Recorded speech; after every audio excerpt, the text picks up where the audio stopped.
All right. First of all, yesterday when I was watching the movie, when Cecilia is running from the hospital in the scene there, she gets the car. I think I saw some jigsaw on the wall, a graffiti. You did. I did. It was like You saw it. You know, not everyone picks that up. So in every film I direct, I have to put the Jigsaw puppet in there. It's like my little nod. It's like Alfred Hitchcock appearing in his own movies. Like it's just a fun thing to do, and I'm glad you picked it up. When you create a new story, do you use references of the old ones, or you create everything all the time is totally new? Well, that's an interesting question because I try to create something totally new, but what happens is your other films and all your influences and all the things you think about, they end up creeping in there. Like they always find a way in. Like when I look back through the films that I've directed and even the films I've written, there's these markers, these things that keep popping up. You know, there's always a hospital involved. It's interesting. I think your subconscious creeps in there. You know? Another signature of yours. Yes. Yeah, exactly. The hospital is a big one. Yes. Pretty much every film, Yes. someone's either terminally ill, they're in a coma, they're sick. There's always some form of hospital-based calamity in the movies. And there's other things that we could talk about, but we'd probably be here for an hour. In this movie, this story, it's a classic story, but you gave a fresh approach. I like the way you did it, especially telling the story by the point of view of the victim. Yeah. So why did you decide to do that, especially from the point of view of a woman? Well, you know, when the idea of doing The Invisible Man was proposed to me, the first thought I had was that I have to make him scary. I have to make this character scary again. I mean, that's what these iconic horror figures are. You know, in their time, Dracula, the Wolfman, the Invisible Man, they were terrifying. And I think they've become so familiar in the public imagination that it's diluted the power of their scares. And so I wanted to make the Invisible Man truly terrifying.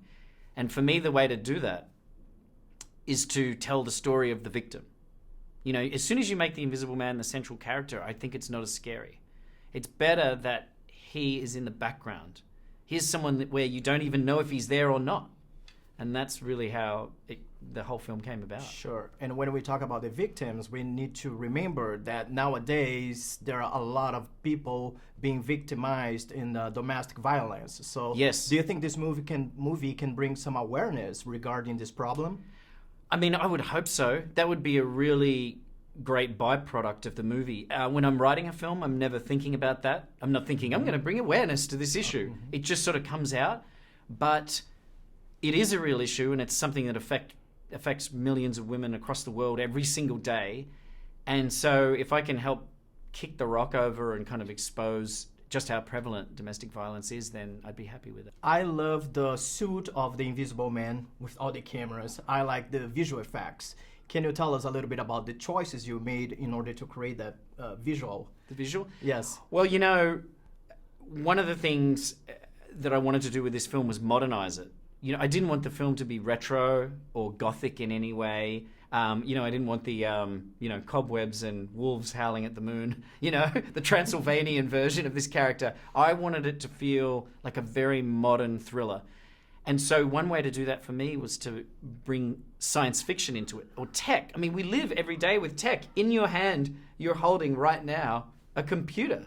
Like, that was unthinkable. 20, 30 years ago, the idea that these phones would exist that would be mini computers was unthinkable. So the way tech is rapidly moving forward, I thought would be a great way into The Invisible Man. And it's something that people can relate to. You know, if you're talking about a guy drinking potion, like, you know, and then to me, that's just, it's too retro of a concept. I think the science fiction is the best way to modernize this character. I love the science fiction in this movie, but as well, there are another genres there, thriller, suspense. Can you talk a little bit about the mix of styles that you put in this movie? Yeah, I guess I never try to put labels on things. When I'm writing, the number one question I ask myself, and in fact I write it down and I have it kind of taped to the wall when I'm writing a script, is just what's going to happen next. I just want the audience to be so invested and so unable to turn away. Like they just don't know what's going to happen. And so at the end, when I look at it, I'm like, oh, there's a bit of sci-fi, a bit of horror, a bit of thriller, but I usually do that after I've written the script. I never really think about the genres while I'm writing. Thank you very much, Leigh. Thank you. You are the best in the business. Smartest guy in show business.